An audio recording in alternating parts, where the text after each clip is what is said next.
And now, from the CFTK-TV studios, this is Open Connection with your host, Robert Pictou.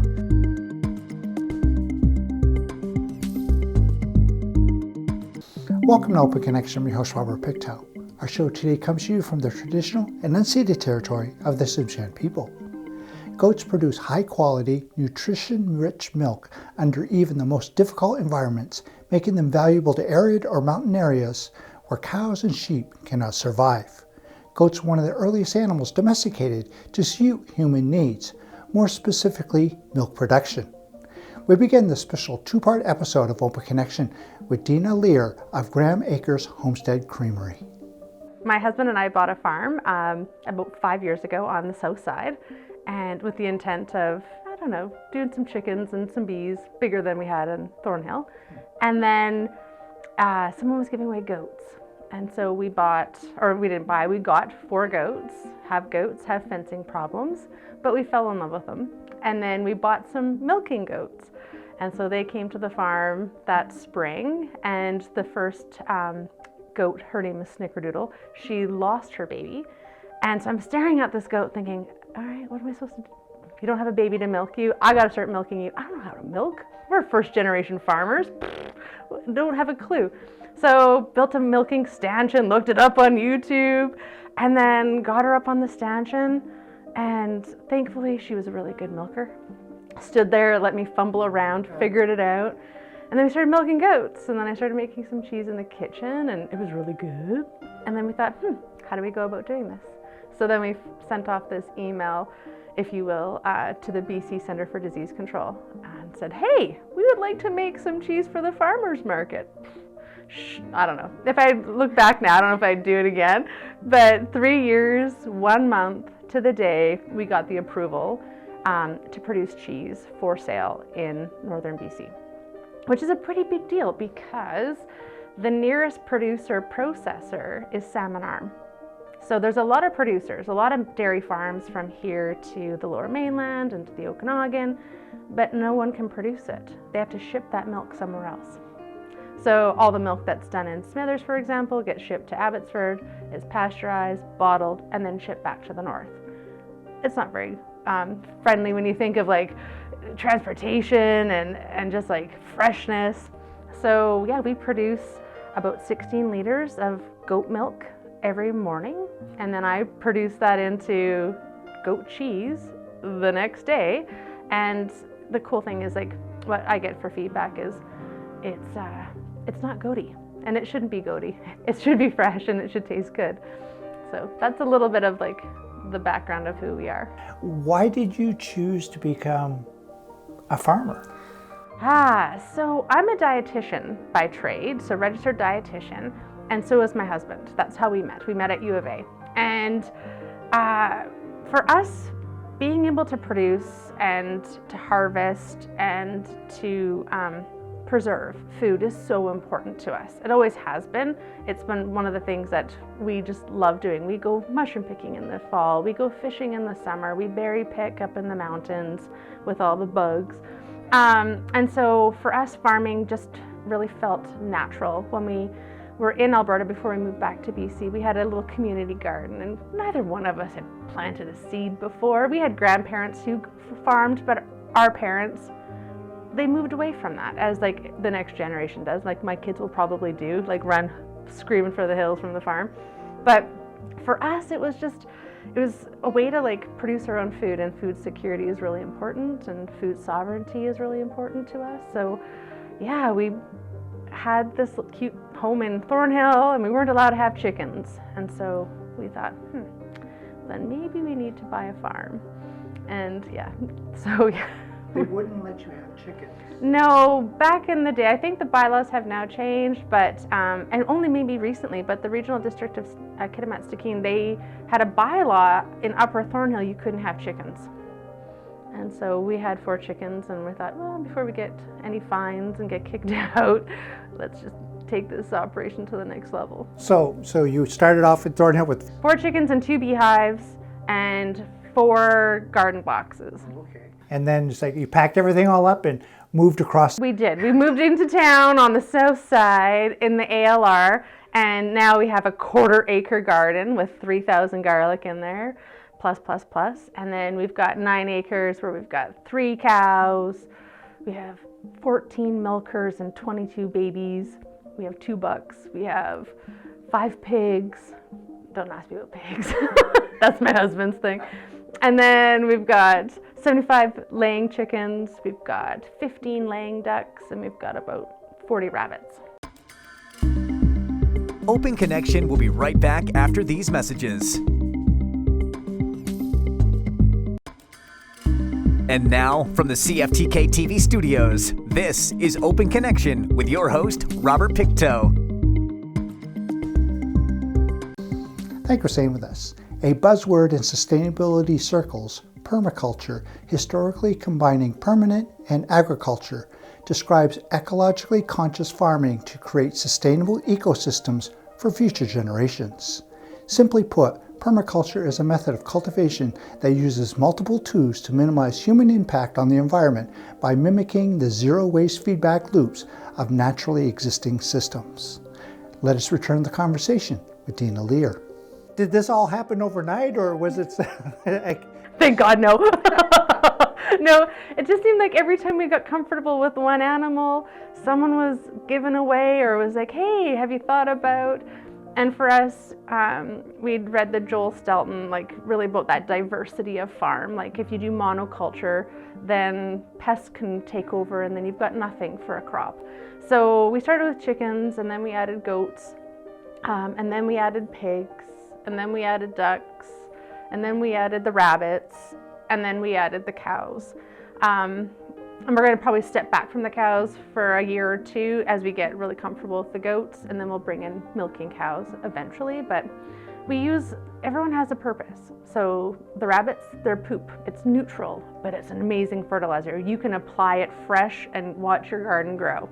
The pigs, they drink all the way from the cheese, because you got the cheese curd, and then you've got the whey, and then there's a lot of whey. So we need someone to eat the whey. So that goes to the chickens and the pigs. And all the weeds, the rabbits get all the weeds. So they turn all this weed into like fertilizer, and it just like, it's a symbiotic thing happening on the farm, which is awesome. So when you sat down, did you have that, when you moved to the south side, did you have that in mind of, yes, this is going to be our place, this is going to be our farm? We did. We really wanted to be farmers. We knew nothing of it. We literally, we'd get a new animal and we're like, that didn't work. You know, our neighbors called us, Dina, your goats are over here in our garden. Oh, I'm really sorry about that. Luckily, she really likes goats and wasn't too upset about it.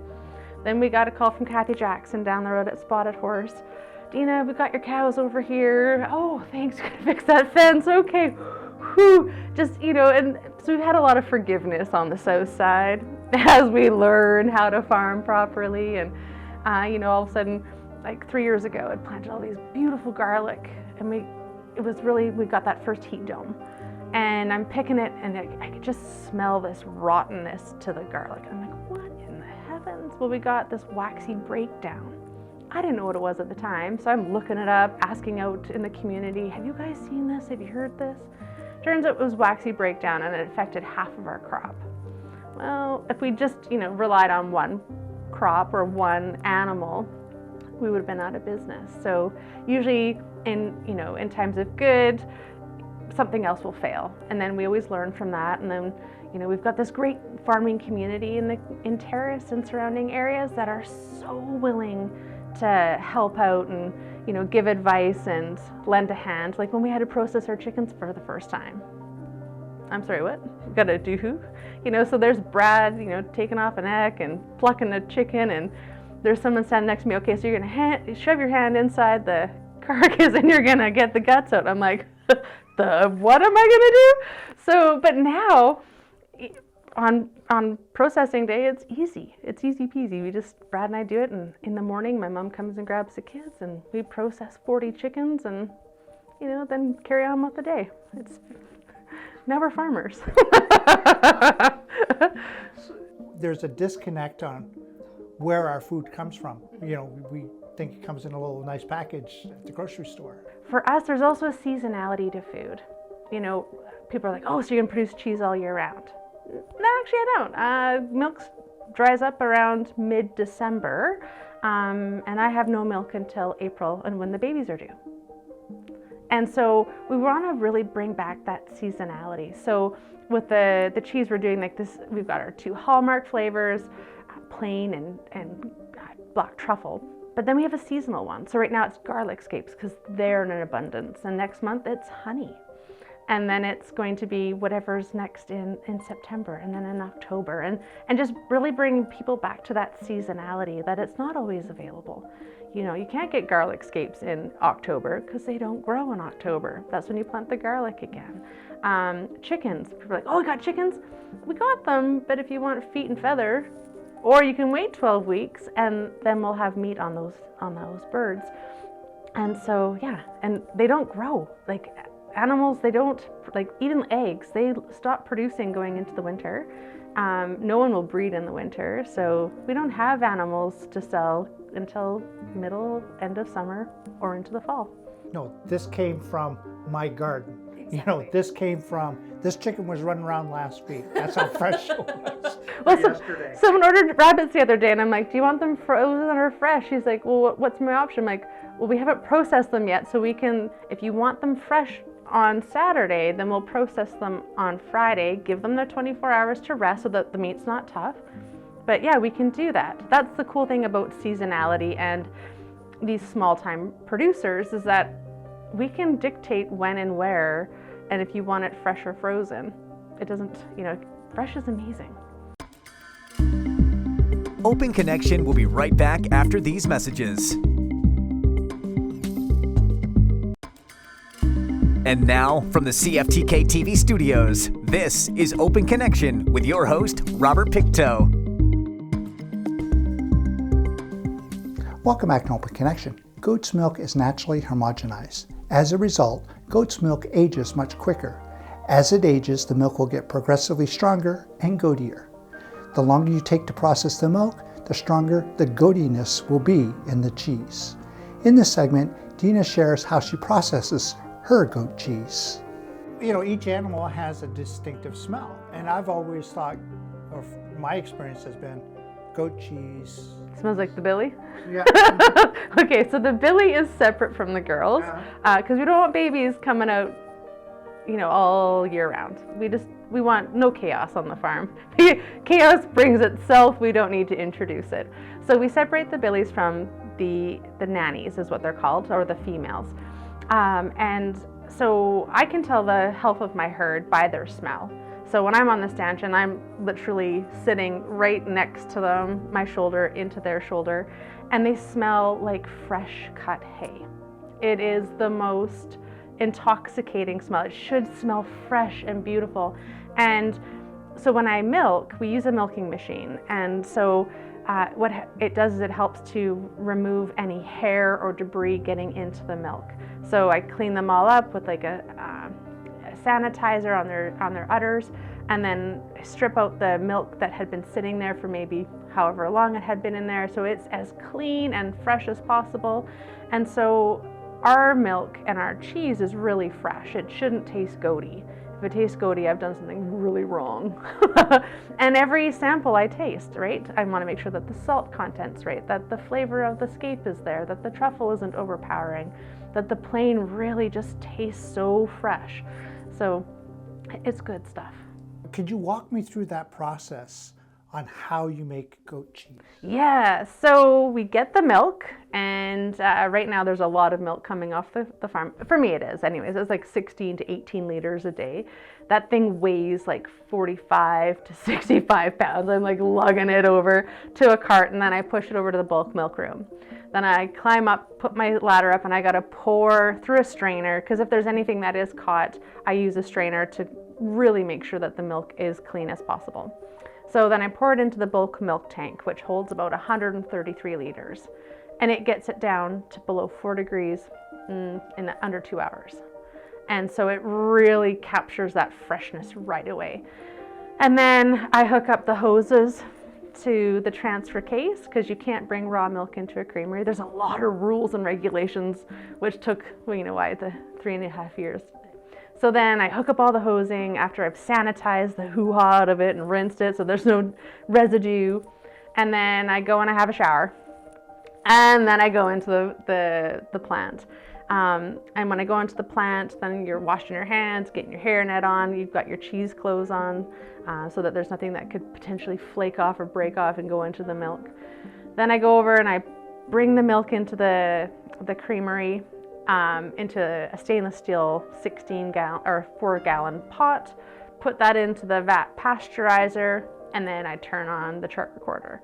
And well, that's after I've hooked up a bunch of components. So then it heats it up, and it does it through a water bath, and it brings it up to 145 degrees Fahrenheit over the course of about an hour and a half.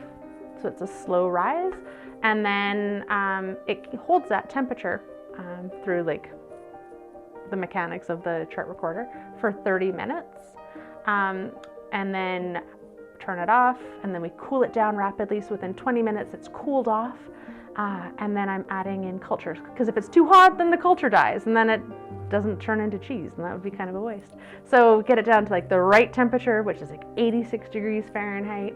So I use a lot of thermometers, a lot of pH meters to make sure that the pH is right. pH will tell us if it's fresh or not, and then if it's acidic, like you want it for that tang in your cheese. So then, yeah, put in the culture, let it, rehydrate, stir it up, put in the rennet. The rennet causes the cheese curd to coagulate and to make, your cheese. Then it sits on the counter at around 20 to 22 degrees for the next 24 hours, so that there's like this slow ripening, and all of the culture breaks down the lactose in the cheese to lactic acid, which is that tang that you get from that hallmark goat cheese.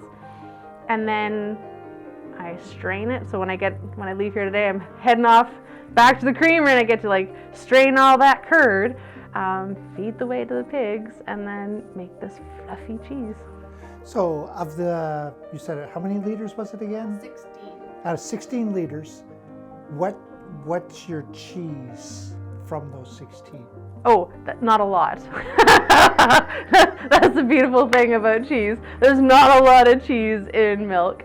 So 16 liters, I'm getting about 3 kilos of cheese. Yeah.